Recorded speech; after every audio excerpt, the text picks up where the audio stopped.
Small creation YouTube ಚಾನಲ್ಗೆ ಎಲ್ಲರಿಗೂ ಸ್ವಾಗತ. ಆಂಧ್ರ ಪ್ರದೇಶದ ಕರ್ನೂಲ್ ಬಳಿ ಭಾರೀ ದುರಂತ. ಬೆಳಗಿನ ಜಾವ 3 ಗಂಟೆ ಸುಮಾರಿಗೆ ಬೆಂಕಿ ಕಾಣಿಸಿಕೊಂಡಿದೆ. ಹೈದರಾಬಾದ್ನಿಂದ ಬೆಂಗಳೂರಿಗೆ ಹೊರಟಿದ್ದ ಕಾವೇರಿ ಟ್ರಾವೆಲ್ಸ್ನ ಬಸ್ಸು ಸಂಪೂರ್ಣ ಬೆಂಕಿಗಾಹುತಿಯಾಗಿದೆ.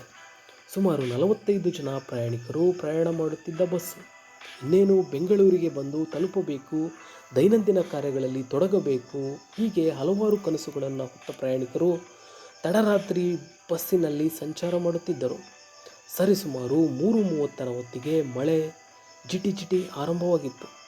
ಕಾವೇರಿ ಟ್ರಾವೆಲ್ಸ್ನ ಈ ವೋಲ್ವೋ ಬಸ್ ಬೈಕಿಗೆ ಡಿಕ್ಕಿ ಹೊಡೆದ ಪರಿಣಾಮ ಸುಮಾರು 300 ಮೀಟರ್ ದೂರದವರೆಗೂ ಬೈಕ್ ತಳ್ಳಿಕೊಂಡೇ ಬಂದಿದೆ.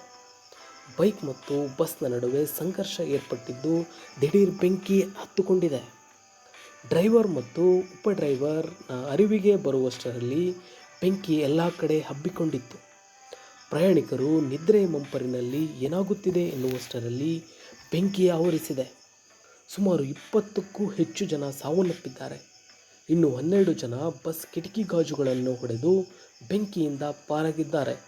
ಬೆಂಕಿಯ ಕೆನ್ನಾಲಿಗೆಗೆ ಸುಟ್ಟ ಶವಗಳು ಗುರುತು ಹಿಡಿಯಲಾಗದಷ್ಟು ಸಂಪೂರ್ಣ ಸುಟ್ಟು ಹೋಗಿದೆ. DNA ಮೊರೆ ಹೋಗುವ ಸಾಧ್ಯತೆ ಇದೆ. ಅಲ್ಲದೆ ಪ್ರಧಾನಿ ನರೇಂದ್ರ ಮೋದಿಜಿ ಮೃತರ ಕುಟುಂಬಗಳಿಗೆ ತಲಾ 2 ಲಕ್ಷ ರೂಪಾಯಿ ಮತ್ತು ಗಾಯಗೊಂಡವರಿಗೆ ತಲಾ 50,000 ಆರ್ಥಿಕ ನೆರವು ನೀಡುವುದಾಗಿ ಘೋಷಿಸಿದ್ದಾರೆ.